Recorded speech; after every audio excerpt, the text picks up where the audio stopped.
You all love this body so much that you often come to see me, unmindful of the long distance that many of you have to travel.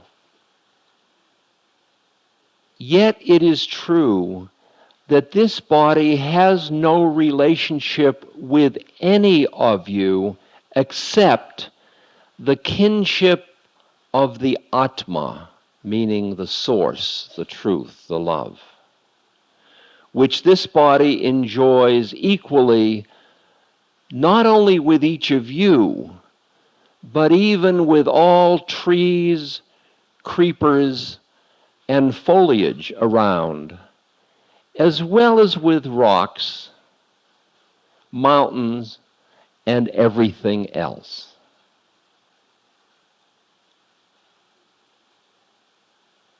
I really want you to hear that one, because that's the one that changes romantic love into that expanding conscious love. And what I have experienced over these years is that transformation, and there have been very frightening aspects because the cultural models of romantic love have to do with specialness. I love you specially. And what I experience is that I don't love people specially. I have special work to do with one person or another, but I love beings, and I'm getting to love universe, and I'm getting to love the manifestation. And it's interesting because people keep wanting you to love them specially.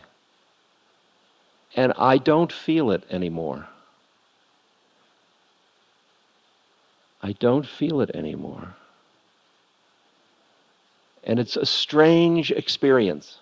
It's strange from a cultural point of view. It's a transformation that goes on.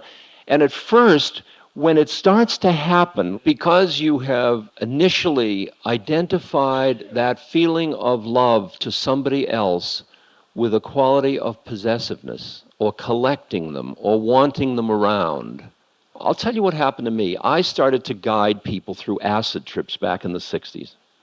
And I take the acid with them, and we both go into the place of merging, of just beyond separate. We were in love.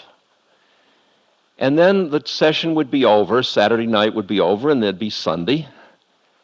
And then we'd be parting in the beautiful morning mist.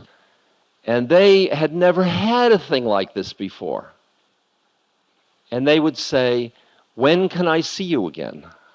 See, there's where the fear comes in, and the lack of faith and the doubt. When will I see you again? Like just a little bit of. And I'd say, well, why don't you have dinner Wednesday night? And then it became like every Wednesday night we'd have dinner. Because that's what you do with a beloved, like, let's hang out. So then I ran a second session. And the next day the person said, "When will I see you again?" I said, "Well, how about Thursday night?" Okay? And after I had run 6 sessions, I went to my teacher, Tim Leary, and I said, "Tim, I don't think I can guide any more sessions. I don't have any more evenings free." And at that point, I realized I was going to have to take it up to another level of loving people, where if we have a moment of truth of love, this is what we've got. And the clinging of the mind comes out of the fear that says, I want to possess it because I may run out of love later. And when you leap out of that and go into the next space, realizing that every time you turn around, there is another form of the beloved.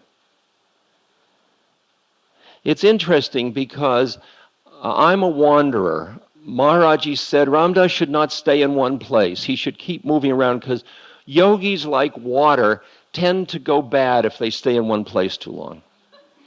And not bad in the evil sense, but bad in the clinging, habitual way of having a building around you, a kind of a cocoon of safe emotional space.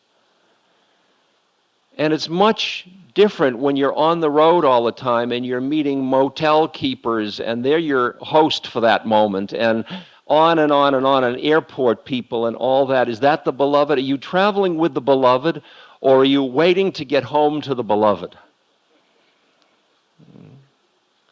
And there was a moment where I was sitting in a motel in Middle America, and it was one of those really plasticky type places. And I had arrived, and I went into my room, and I sat down, and I was starting to set up my little puja table on the plastic thing, and, you know, all that stuff, moving the menu, and sitting there, and it was kind of depressing, and I thought, well, a few more weeks, and I'll be done with this tour, and I can go home.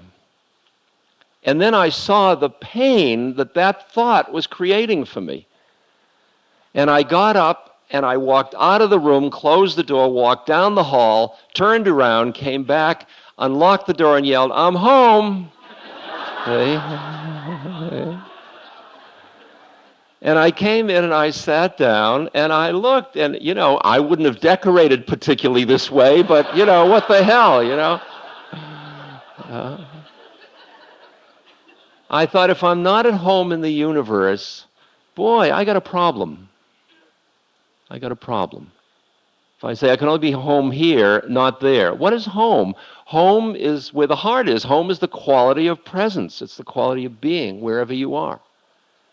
But when you've gone from the hunger, this hungry sponge, looking for somebody to love and finding somebody and then wanting to hold them and have them around because you're afraid you might run out later, and you know how horrible that is.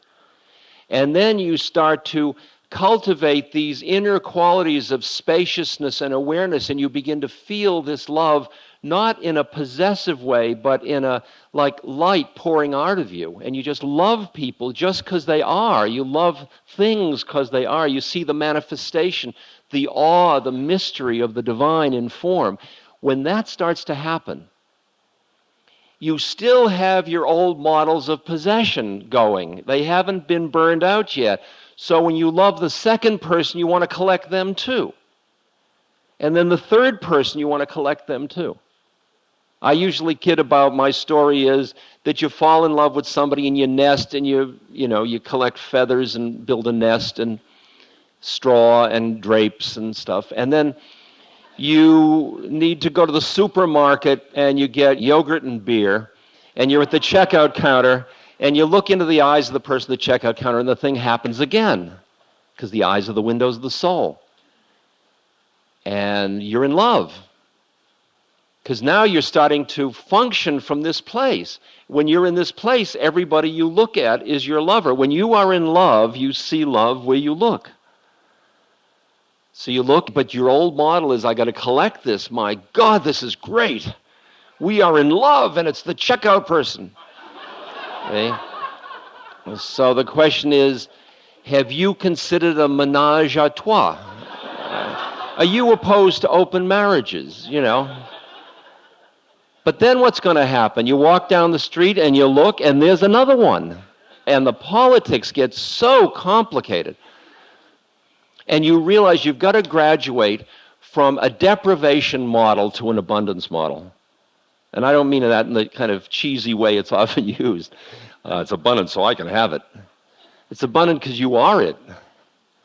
That as you become love, you get to the point where you walk down the street and somebody comes, and it is the most beautiful thing again that you have ever seen again. And you look and you look and you appreciate and you love, and your eyes may meet, and you both recognize the love, and you don't have to do anything about it. So you go through from come live with me to let's have coffee together to would you give me your number, to how about a calling card, to a wink, to are you experiencing what I'm experiencing? Wasn't this great? Fantastic. Or God is love, or ah. And then you're just looking at your beloved. And it's nothing special to be in love. It's nothing special. It's very ordinary.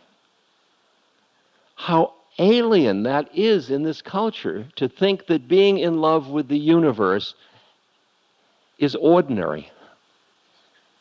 Is ordinary. This has been a lot. Just take all these words back into the silence behind the words.